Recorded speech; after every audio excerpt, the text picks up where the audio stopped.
जी नमस्कार भाई सभी को, स्वागत है आप सभी का फील वाले चैनल द फीडियास पर। मैं गोविंद आज एक ऐसा टॉपिक आप लोगों के लिए लेकर आया हूं जिसका क्वेश्चन हर टीचिंग एग्जाम में बन ही रहा है। और केवीएस ने तो अब की बार इसको एक स्पेसिफिकली मेंशन करके दे दिया है डाइवर्सिटी के नाम से, पूरा यूनिट थर्ड। तो एक तरीके से हम कह सकते हैं कि भाई यहाँ से कहीं ना कहीं 1 से 2 नंबर आपका बन जाना चाहिए। 3 टर्म्स है, इम्पेयरमेंट, डिसेबिलिटी और हैंडीकैप। समझने में दिक्कत आती है क्योंकि मीनिंग लगते हैं सभी के एक जैसे, क्योंकि विकलांगता मीनिंग इनका दिया जाता है। तो देखते हैं, पहला वर्ड है इम्पेयरमेंट। जब पेयरिंग ठीक ना हो, पेयर का मतलब है जोड़ा। भाई हमारा जो पूरा शरीर बना हुआ है उसका अपना एक स्ट्रक्चर है, तो अगर स्ट्रक्चर में कहीं दिक्कत आ रहा है तो वो कहाँ आ रहा है, आपका इम्पेयरमेंट में आ रहा है। जैसे an abnormality of structure or function of body or organ including mental functioning। जो मानसिक आपकी कार्य प्रणाली है, अगर उसका भी फंक्शनिंग प्रॉपर नहीं है। फंक्शनिंग प्रॉपर का मतलब है आपने सुना, ग्रहण किया, आपने बोला, यानी कि रिसेप्टिव भी है और प्रोड्यूसिंग भी है। लेकिन अगर इसमें भी अगर दिक्कत है तो सुन नहीं पा रहे हैं, बोल नहीं पा रहे हैं, देख नहीं पा रहे हैं, तो कहीं ना कहीं क्या है, प्रॉपर फंक्शनिंग नहीं है, प्रॉपर पेयरिंग नहीं है। तो अगर सही क्रम नहीं बना हुआ है तो उसे क्या नाम दिया जाता है, इम्पेयरमेंट। इस इम्पेयरमेंट से क्या डेवलप होती है, डिसेबिलिटी। डिसेबिलिटी क्या है, restriction of activities resulting from an impairment. एक इम्पेयरमेंट के कारण आप जिन कार्य को नहीं कर सकते, मान लीजिए एक बच्चे को हो सेरेब्रल पाल्सी, सीपी जिसे बोला जाता है, उस सीपी के कारण उसका जो बॉडी है वो स्टिफ हो गया है, वो पैरों कोई मूवमेंट नहीं कर पाता है।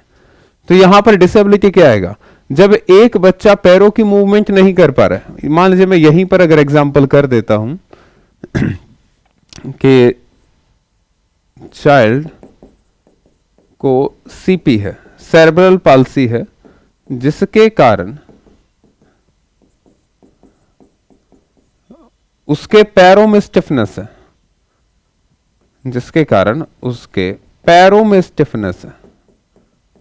देखिए सेरेब्रल पाल्सी के कई सारे फॉर्म होते हैं, ये बता देता हूं, कहीं कोई बच्चा केवल एक ही फॉर्म लेकर बैठा हो। तो जब आप ये डिसेबिलिटीज के बारे में पढ़ेंगे तो आपको पता चलेगा कि सेरेब्रल पाल्सी कोई एक टाइप नहीं, बल्कि सेरेब्रल पाल्सी के अंदर ही अलग अलग तरह के जो है प्रॉब्लम्स है। कारण उसके पैरों में स्टिफनेस है और वो पैर मूव नहीं कर पाता है, जिससे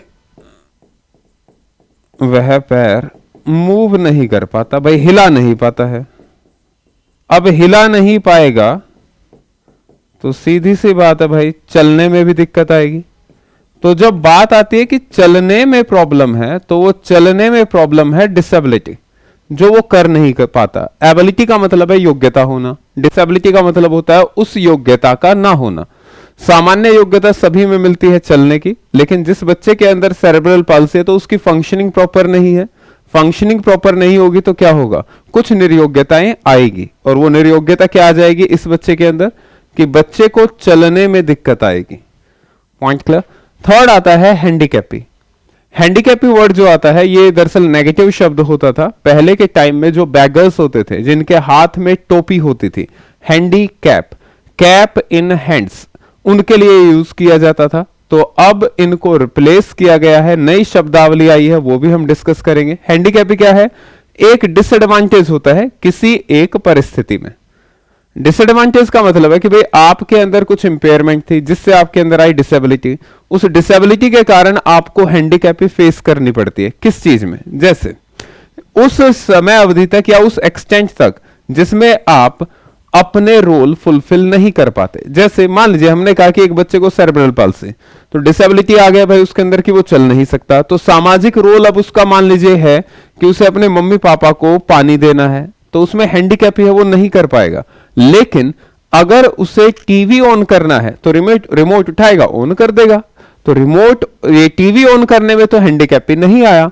तो हैंडीकैपी शब्द याद रखिएगा, जिस काम को करने में जो उसकी भूमिका बनती है, अगर वो अपनी भूमिका को पूरा नहीं कर पाता है तो तब उस लेवल तक उसे हैंडीकैप कहा जाता है। टोटली हैंडीकैप कोई भी नहीं होता है। मान लीजिए मैं एग्जांपल अगर यहां पर लूं, पहले एक ये चीज भी करेंगे, लेकिन एक एग्जांपल ले लेते हैं कि भाई एक पर्सन जो ब्लाइंड है, जो देख नहीं पाता है, एक पर्सन जो क्या है, ब्लाइंड है, देख नहीं पाता है, तो जो ब्लाइंडनेस है वो उसके लिए क्या है, हैंडीकैप ही होगी। किस में? ड्राइविंग में।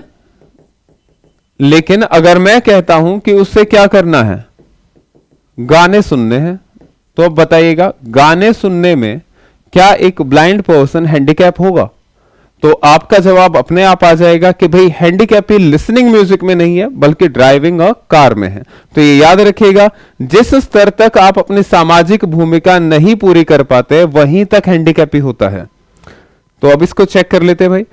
डिसेबिलिटी जो वर्ड हम यूज करते हैं, इसके स्थान पर एक्टिविटी लिमिटेशन वर्ड आया है। डिसेबिलिटी हमने किया था अभी भाई, डिसेबिलिटी कहां आया था, ये रहा, रेस्ट्रिक्शन ऑफ एक्टिविटीज। तो इसलिए नाम क्या रख दिया गया इसका, डिसेबिलिटी की जगह एक्टिविटी लिमिटेशन वर्ड अब यूज होता है। हैंडीकैप की जगह पर पार्टिसिपेशन रेस्ट्रिक्शन वर्ड यूज होता है। भाई जिस लेवल तक आप भागीदारी नहीं कर पाते किसी काम में, वहीं तक आप हैंडीकैप है। और ये कब आया था, 1980 में आईसीआईडीएच ने इस चीज को चेंज किया था।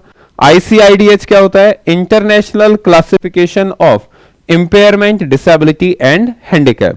तो उम्मीद है कि अब इन तीन चीजों में, इन तीन टर्म्स में आपको कोई दिक्कत आना नहीं चाहिए।